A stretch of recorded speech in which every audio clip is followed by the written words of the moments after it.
This was undoubtedly the most brutal method of interrogating prisoners. After cutting open the chair's cushion, they stripped the prisoner naked, then bound him to the stool. The mastermind behind this horrific interrogation technique was none other than the psychopathic Chiffre. With each strike, the thick rope, as thick as a fist, struck Bond squarely in the target area, causing him to emit waves of agonized screams. Yet even under such torture, Bond refused to reveal the casino fund's password. Instead, he threatened Chiffre. Unless the gambling money was handed over, Chiffre would face relentless pursuit by arms dealers. This immediately struck Chiffre's weak spot. It turned out Chiffre was an accountant specializing in laundering money for criminals. Just days prior, through an introduction, he had met an African warlord. As it was their first collaboration, the arms dealer had placed a $50 million deposit. Chiffre assured him the deal would be finalized within days. He then called his assistant and ordered him to short Skyship Aviation stock. The assistant was stunned as Skyship's shares were soaring, but Chiffre had his own plan: orchestrate a terrorist attack on the day of the maiden flight, causing the stock to plummet. Unexpectedly, MI6 intercepted this information. Recognizing the gravity of the situation, the director immediately dispatched Bond to handle the crisis. Based on reliable intelligence, Bond quickly identified a suspect. The following evening, he discreetly followed the individual to a casino. He observed Demi placing a number card on a stack of chips. Just as Bond moved to get a clear look, a dagger pressed against his waist. It was Demi, the very man he was tailing.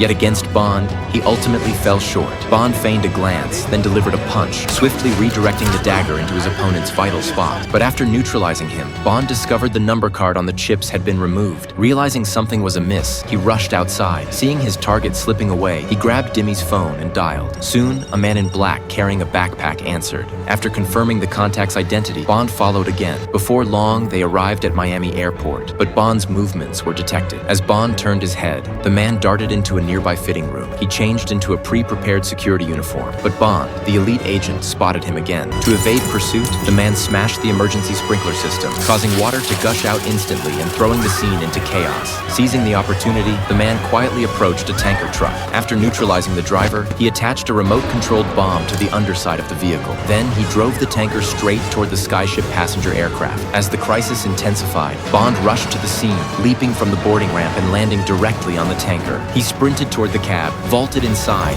and a fierce fight erupted between the two men inside the vehicle.